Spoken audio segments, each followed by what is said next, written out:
Hello, everybody. Welcome back to Bald and Board Games. I'm Bald. I'm Board. And we have a rulebook rundown for you of Excalibur by Roxley.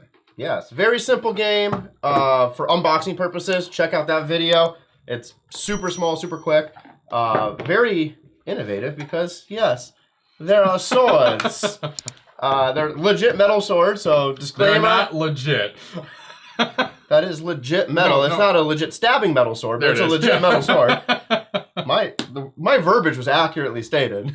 There is a disclaimer in the box, just FYI, that says if you're going to have this game with you and travel with it, stick it in your checked baggage. Do not bring on your carry-on because they will take your swords. They will, but you do not want. But yeah, so we're going to go through our typical style of a rulebook rundown. It is literally one piece of paper, front and back. This will be very quick. And then we might test out a 2-player run-through and give you some content of a quick play.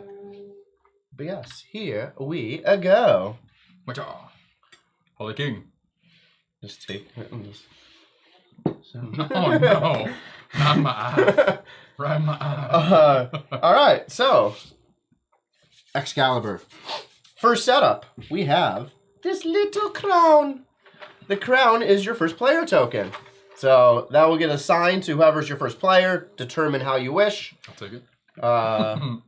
These, yeah, I guess it can be, actually, let's do this to be easier for the purposes of this.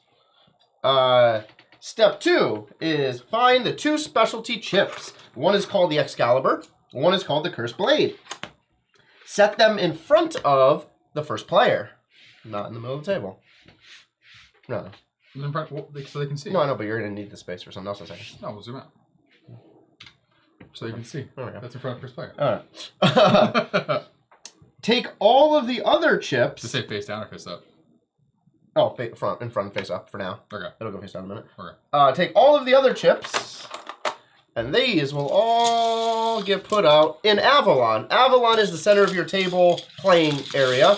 Mixed up. So, yep. Mix them all up to form a pool of chips. Oh, now he likes the wash method. Well, that's how you shuffle these. You don't shuffle cards like Yes, this you do. unless you're stupid. Casinos prove it. That's exactly how you shuffle, spread a new deck of cards. Casinos put their cards into a machine that shuffles them. No, I'm talking poker, not table games like blackjack. Blackjack's a form of poker. No, it's not. It's a table. It's not poker. So you're just in the middle of the table? Those are in the table, yes. Oh, so they were doing like a try thing. Yeah, I know. Whatever. We're going to do it too. We're going to copy everybody because it's fun. It's fun to not be unique. All right. So, that was step 3. Step 4 is, and I'll call this out too, for all terminology and everything, there is a great glossary here. It'll go over verbiage. It'll go over all these chips and exactly on the other side, like what they say and what they mean. The chips are very clear. We showed that in the unboxing. Yeah. It literally on the bottom in clear text says exactly the ability. But we're not going to go over the glossary word for word, but you have it here for players. All right. Take the 2 chips in front of you. Turn them face down. Then add face down chips from Avalon until they have a total of 1 chip per person. So at 2 players, add no chips since you already have 2. So you already have your 2 chips. Okay.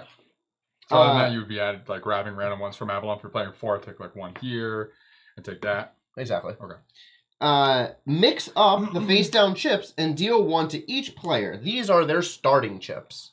No. These face down chips, the ones you just have. Those 2. Oh, got it. Because in a 4-player game, 1 person's going to have each sword and then 2 other random ones. Got it. All right. That was set up. Nice and good. Yeah. So awesome. Yeah. So literally, so each of us have our starting chip. If we had a 4-player game, we would have 1 of each of the 2 sword chips is what is in front of us, plus 2 other random chips, just to make sure those swords are out there. So rules of play: Excalibur is a lighthearted game of trickery and cunning. Players must conceal their hands and use deception as their ally to sow the seeds of distrust. This is my specialty. The goal: when the game ends, whoever has the Excalibur chip is the winner, taking the crown and becoming the ruler. All others must grovel before their new monarch. So now it gives you 4 bullet points that says, here's some other scenarios that could happen to win the game. If no one at the end of the game has Excalibur, the kingdom is in chaos. Everybody loses. Wow. If a player has the Cursed Blade chip, they are the ultimate loser. Mm.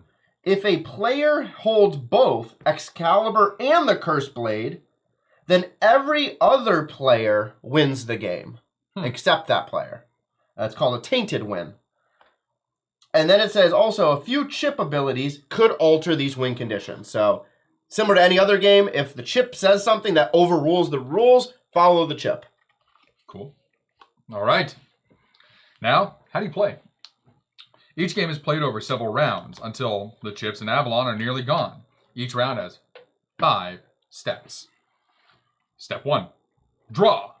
Each player with fewer than 4 chips must simultaneously draw chips from Avalon until they have 4 in hand. If 2 players want the same chip, the player closest to the crown in clockwise direction gets it. So we would all, so we take 4 chips, or 3 chips, so we have 4. Okay, so boom. We have our 4 chips. Yep, so we have our 4. And I'm assume we can look at these chips. Yep. Play. Players simultaneously pick 1 chip from their hand to play, concealing it in an extended fist. So, boom, boom, boom, typical thing. Then you reveal. Simultaneously, players open their fists to reveal their played chips. Some chips have an on-reveal ability. Again, it'll say very clearly on the chip, but you can always reference the glossary, which will help you understand what chips do. Then you resolve, beginning with the crown holder, me, and going clockwise. Each player resolves their played chip's effect. Immediately trash a resolved chip face up to the box so the table knows which chips are still in play. That's a nice thing, but hey, you have the box right there. It says use the box lid and box base as 2 areas for trash chips. I was just saying, like. So you're saying you can, like, take Or that put one out each side of the table. I think that's and what I meant. stuff. So that, yeah. Yeah. So if you have more players, you just be like, hey, toss them here. Then pass. The crown holder passes it to the player on their left for the next round. And then you do it again. So at all times, if any one region of Avalon is empty, or 2 regions for 6 to 8 players, then the current round becomes the final game round. Even if chips are later added back into Avalon. After this round finishes, the game is over and the winner is determined, as stated above. Then it gives you tips for your first game. So it says, table talk is part of the game. Excalibur is best when people laugh and accuse each other of having the sword. Ditch that cursed blade. Use steal/return effects to take a chip and give back the cursed blade from your hand. The final round is key. Watch for depleting regions. If the last round is near, choose chips that can get you Excalibur. You can control the game's end. If you have Excalibur, consider emptying a region to force the game to end. Timing conflicts are always resolved in turn order. So that's what I see here. Yeah, so one thing to call out. So it makes sense when you prep this game. We kind of just didn't know that. Yeah. But to put about the same amount of chips in all 3 regions. Yeah, so I was looking to see if they specified it, but it doesn't. It just says spread the chips out face down on the table and mix them up to form a pool of all chips in Avalon. Crown holder does their 2 chip thing. Mix chips face down to 1 to each player. Place the blade replicas. What? You didn't read the last setup. Number 5. Place the blade replicas in Avalon, dividing Avalon's chips into roughly 3 equal regions. I just said that. No, but we did that. No, but you didn't read it here. You literally. Oh, we just did it. I didn't read it. Sorry. You got to read everything we do. We did it. We just didn't read it. God. And I just called it out too. It said roughly equal. It doesn't say exactly how many chips is roughly equal. I know. I'm just saying though. Like you literally said, oh, we just happened to do this, but you should do this. Yeah. It's like, no, it literally says to do that. The shortest rule book we've ever done, and it still misses. Does it say how many chips there are? There's no components list. How many chips are there? 18. It gives you the listing. Oh, look at that. 18, 18, 18. Yeah, because I just moved one from here to there. Yeah, it was roughly 18, 17, 19 is also roughly the same. My point was that you skipped a step, and we're supposed to be doing this for you guys. This is why it's called a rulebook rundown, not a how to play. All right, so I was listening. We have all skipped steps while like reading and trying to figure out games in rule books. So this is literally so draw. Draw. You already did. Boom. Draw, hold out, reveal, resolve, switch crown, draw, hand out, reveal, resolve, switch crown, over and over again until one of these regions until is empty. one's gone. Or if in a 6 to 8 player game, all of them are gone. Yeah, cool. So it says return. Okay, so now this glossary matters. Return means return it to the Avalon. To Avalon, put it in any region you choose. Yes. Okay. Yeah. So do we want to just do one little practice round? Not round, just like one practice chip to show this off. Okay. Sure thing. So we have our chips to begin with here. I'll keep mine on the black side of this, outside the area, so we can separate it. Yes, every time everyone always draws back up at the start of each round. So that's what we did to begin with, drew the 4. We choose 1. And it's always 4. Yeah, always up to 4. Okay. Up to 4, not down to 4. Specific clarification. So if you have 6 chips in your hand because of chip abilities, then you're good at 6. You don't have to go down to 4. Okay, so you go first. So I'm playing the merchant. It says draw 2 or steal 2, then return 1. So I'm going to steal 2 from you. We're going to go with those 2. And then you have to return 1. Which in this case, does it mean back to who you stole it from, or does it mean... No, returns table. Right, specifically to there, right? Yeah. It says in there, okay. No. So it says right here. It says after drawn or steal, return the indicated number of chips from your hand to where they were taken. Oh, I guess where the chip is from my hand. Okay. Yeah. The chips can be ones you just took or any others. They don't have to be ones I just took from you. Chips returning to Avalon can go anywhere. Yeah. Use this to stash this card. Oh, I hate that they put that in parentheses. What? Because I was literally going to do that in my first turn. It said to use this to stash Excalibur in Avalon or pass on the... Well, duh, that's what you would do. No, but I hate that they put that there instead of making people think that themselves. Oh. Because literally what I was going to do if I went first was, I have draw or steal 1, then return 1. Yeah. I was literally going to draw a chip and put Excalibur back here, knowing exactly where it was. So then you're like, because most people would be like, oh, if he has Excalibur, he's going to keep it in his hand. Yeah.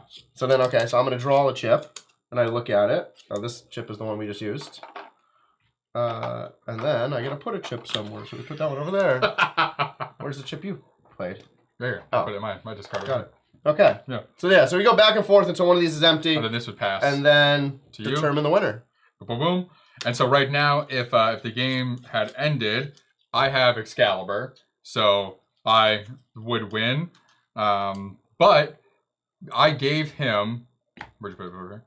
Put it over here, didn't you? Yeah, somewhere. You're there. I gave him the Cursed Blade. So another reason, it's good also to pay attention to who... Like, what the other person's playing and really what they do. So I went first. So sure, I gave him the Cursed Blade, but that may not have been the smartest thing to do. I may have wanted to let him keep Excalibur. I was hoping I would draw it. And then I should have drawn from here and maybe put this down here instead. Because by me going first and doing that, he could have just taken chip from me and just given me this right back. And then if the game ended, if I had Excalibur and then he would still end up winning. Yeah. Fun. Very, very simple. I like that. This can be a great game to have out of parties and just like bust through. Yeah, it definitely proves our point made earlier. In 2-player game, one of us has Excalibur to start, one has a Cursed Blade. It's going to be significantly more entertaining with 4, 5, 6, up to 8 players because you really don't know who has the starting swords. Yeah, but we can do a quick playthrough of 2-player just to. Yeah, I think 2-player. I think 2-player is going to have just a different dynamic. I think you're going to have to use the table way more. Well, you got to pay attention. Players. Yeah, where people not only what they're putting down, if you know, but also where. Right, and you're going to want to probably do that more often. So like with this, like I was just saying, I would want to put this down here. Yeah. And you probably want to do the same as put this in here somewhere. Remember. That's why I said I hated that the glossary told me. Okay. I was like, that was literally my first thought. Boop. All right. Let's get we'll leave the sword out for the end. Leave it all set up for us. All right, cool. Well, that was a rulebook rundown of Excalibur by Roxley. We're definitely going to run through and do a quick playthrough. Should play very quickly with 2 players. But, so tune in for that video, which will be going up later this week. Yep. With a bunch of other ones. But thank you for joining us for this video, which was the rulebook rundown. I'm Bald. I'm Board. And we will see you in Avalon.